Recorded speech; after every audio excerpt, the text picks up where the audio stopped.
Bienvenue voyageurs dans la caravane de la Gitane sans filtre. J'espère que vous allez bien. Je suis ravie de vous retrouver pour votre horoscope qui couvrira la période du 19 août au 3 septembre 2024. Alors si vous êtes cancer, ascendant cancer ou si vous avez la lune dans le signe du cancer, eh bien nous allons d'abord regarder quels secteurs de vie sont impactés pendant cette pleine lune du 19 août. Puis l'évolution du ciel en fonction des ingrès lunaires, c'est-à-dire des mouvements de la lune. Les ingrès sont le moment où elle change d'énergie, où elle passe la porte d'une nouvelle énergie du zodiaque. Donc tout d'abord, cette pleine lune, eh bien, elle impactait dans l'axe 8-2 de votre thème. La lune est en Verseau, opposée au soleil qui lui est en Lion. Alors la lune en Verseau dans le secteur 8 indique la nécessité, je dirais, d'une approche émotionnelle un peu détachée face à des sujets qui peuvent être hyper profonds, tels que les transformations, évidemment, mais les secrets, les finances partagées, les héritages également, le business, tout ce qui peut être caché, voire la mort, le deuil. Donc là, vous pourriez avoir besoin d'explorer des thèmes, peut-être certains tabous qui sont portés, peut-être à travers le transgénérationnel, et d'opérer une forme de transformation par le biais, peut-être de contacts, de relations intenses, mais l'importance étant vraiment de savoir garder une certaine distance émotionnelle ou alors apporter une approche beaucoup plus intellectualisée des choses. Le soleil, lui, en maison 2, il souligne la forte volonté de briller, de vous affirmer dans le domaine des finances, de vos possessions, des valeurs personnelles. Vous pourriez être particulièrement motivé par un désir d'accroître votre sécurité matérielle, que vos talents soient reconnus, votre productivité également. Donc il peut y avoir comme une forme de quête pendant cette période pour obtenir davantage de stabilité financière, tout en cherchant à exprimer votre créativité. Mais cette opposition, évidemment, elle crée des fortes tensions. Donc entre les valeurs matérielles d'un côté, avec la sécurité financière portée par le soleil en maison 2. On parle également du corps en maison 2. Donc vraiment de restaurer sa force vitale. Mais les besoins émotionnels sont beaucoup plus profonds.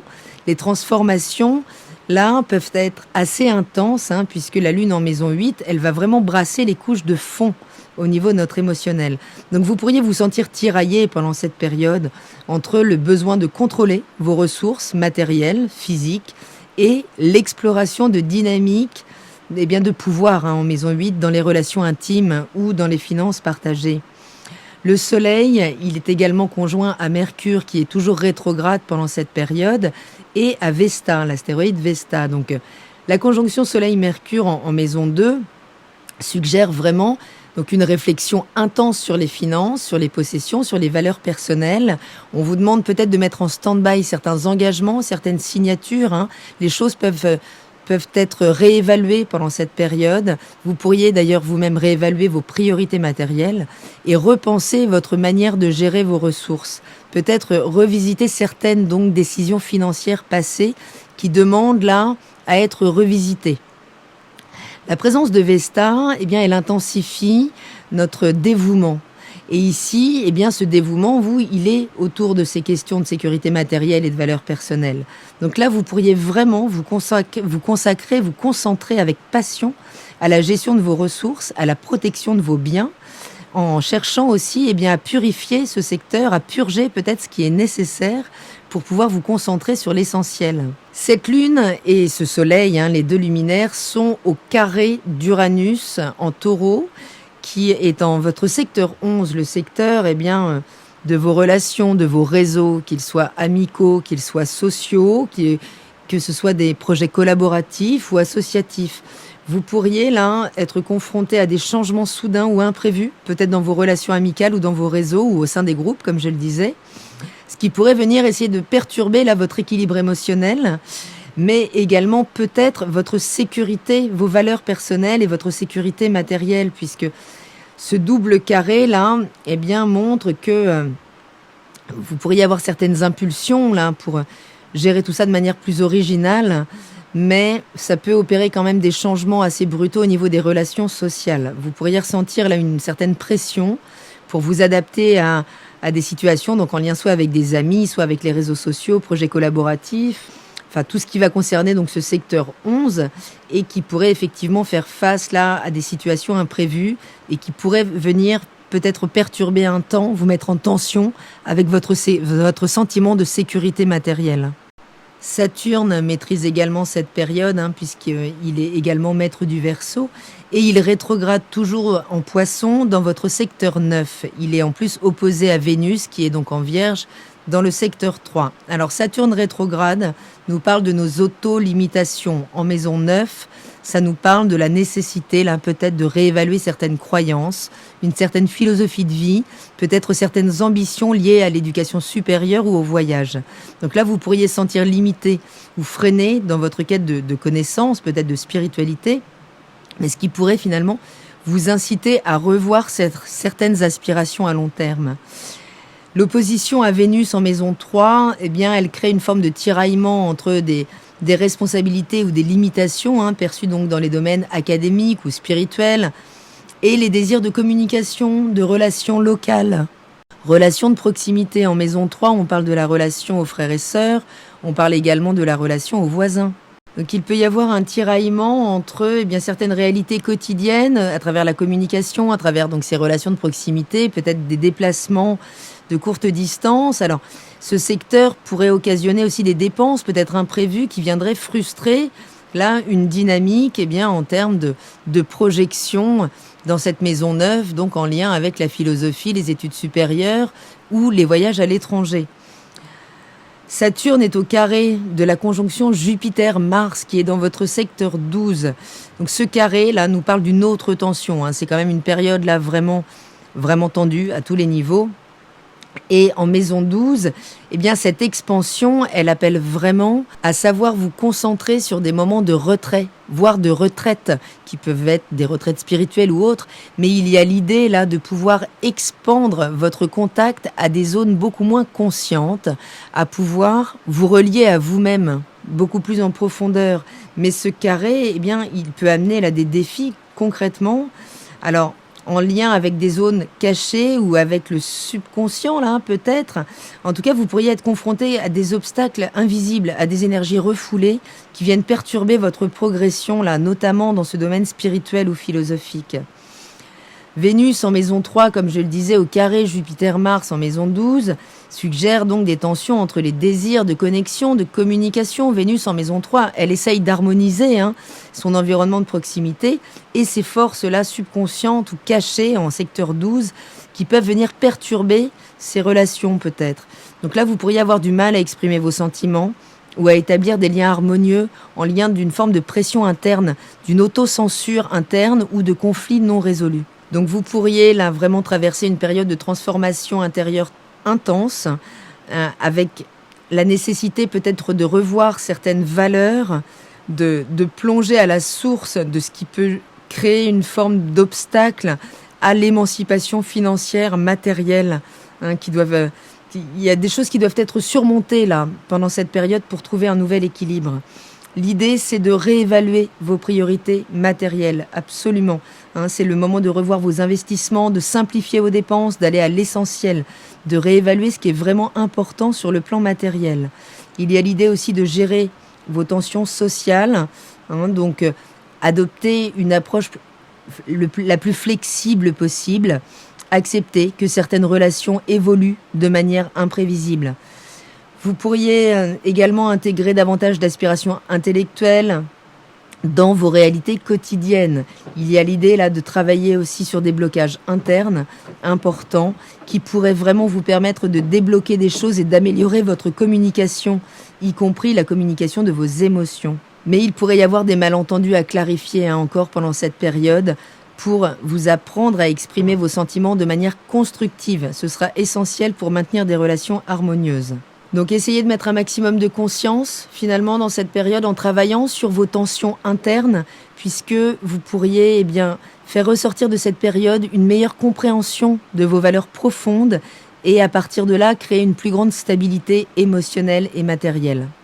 Donc tout ça sera un petit peu la toile de fond de cette quinzaine et je vous propose d'aller voir maintenant comment va continuer d'évoluer la Lune avec les ingrès lunaires et voir comment ça impacte votre signe. Donc dès le lendemain de cette pleine lune en Verseau, eh bien la lune passe dans le signe des Poissons à minuit 52 exactement. La lune en Poissons qui vient toucher votre secteur 9, elle va déclencher toujours plus de sensibilité et d'intuition.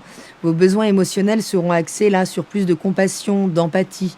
Mais ce sera en lien avec votre émancipation. Il y a l'idée là de s'affranchir de certaines limitations en termes de pensée, en termes de philosophie, en termes de sens que vous mettez derrière essentiellement là en ce moment votre capacité à produire des valeurs matérielles.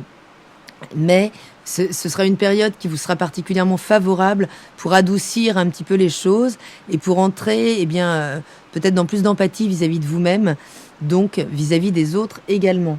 Le 22 août à 1h01 exactement, la Lune entrera dans le signe du Bélier, dans votre secteur 10, où elle arrive en tension. Attention là, parce qu'il faut faire la différence entre spontanéité et impulsivité. Les besoins émotionnels seront tournés vers l'action, l'initiative, l'indépendance, les nouveaux défis, mais vigilance quand même à votre capacité à exprimer vos émotions, à vous exprimer tout court, puisque la Lune sera conjointe à Neptune, donc attention à la subjectivité, puisque c'est un moment où il ne faut pas accorder un crédit systématique à ses émotions et surtout ne pas initier d'actions trop impulsives à partir de ça. Le 24 août à 2h01 exactement, la Lune entrera dans le signe des Taureaux, où elle vous est favorable en secteur 11. Mais l'idée là, c'est vraiment d'aller chercher davantage de stabilité. C'est là où vous allez pouvoir creuser un petit peu en termes d'auto-censure, d'auto-blocage, tout ce qui vous empêche de déployer votre sécurité matérielle. Là, vous pourriez effectivement vivre des situations peut-être inédites ou en tout cas surprenantes au niveau de vos réseaux, donc qu'ils soient amicaux, sociaux ou collaboratifs. Vraiment, essayez là d'assouplir au maximum votre perception des choses pour finalement maintenir les relations qui vous sont essentielles et peut-être laisser partir celles qui ne le sont plus. Le 26 août à 5h04, la Lune entre dans le signe des Gémeaux, donc dans votre secteur 12. Et là, c'est un moment idéal pour vous mettre un petit peu en retrait, pour vous mettre à l'écoute de vos besoins émotionnels, justement. Il y a l'idée d'entrer en communication avec soi-même de manière plus profonde, plus posée, avant justement de pouvoir exprimer verbalement vos émotions. Et ce sera la finalisation de la rétrogradation de Mercure qui réaccélère, mais encore un peu de patience pour exprimer des choses qui doivent encore être éclaircies. Le 28 août à 10h48, la Lune entre dans votre signe, donc dans votre secteur 1, et accentue votre sensibilité, votre besoin de protection. Là, vous vous tournez davantage vers le foyer, vers le cocon familial. C'est une période où déployer un petit peu plus de tendresse, en tout cas de pouvoir se rattacher à ses racines. Le 30 août 2024, toujours à 19h10 exactement, la Lune entre dans le signe du Lion. Et ce même jour, Mercure reprend sa marche directe. Donc là, j'ai envie de dire, les affaires reprennent, justement. Et peut-être avez-vous clarifié certaines situations matérielles. Peut-être là, serez-vous plus à même de vous engager concrètement. En tout cas, focus sur le secteur 2, sur vos biens, vos valeurs, vos possessions, là, pendant 2 jours. Le 2 septembre à 5h49, la Lune entre dans le signe de la Vierge dans votre secteur 3 et Mercure étant à nouveau direct, vous pouvez là à nouveau entrer dans une communication beaucoup plus précise, sans doute peut-être avec une nouvelle manière de voir les choses, en étant peut-être moins à l'écoute des émotions, mais dans une analyse peut-être plus pragmatique, plus analytique. Vous serez pendant cette période en quête d'efficacité. Et cette nouvelle lune arrivera le 3 septembre à 3h55. Elle sera en Vierge, dans ce secteur 3, donc qui vous permettra de complètement renouveler ce secteur de votre vie, donc que ce soit dans les relations de proximité avec la fratrie, avec le voisinage, que ce soit dans les petits apprentissages ou dans les petits déplacements qui pourraient vous amener beaucoup plus de satisfaction qu'au préalable. Voilà, voyageurs, j'espère avoir éclairé un petit peu le chemin de cette période. Portez-vous pour le mieux, je vous embrasse et je vous dis à très bientôt dans la caravane de la Gitane sans filtre. Salut!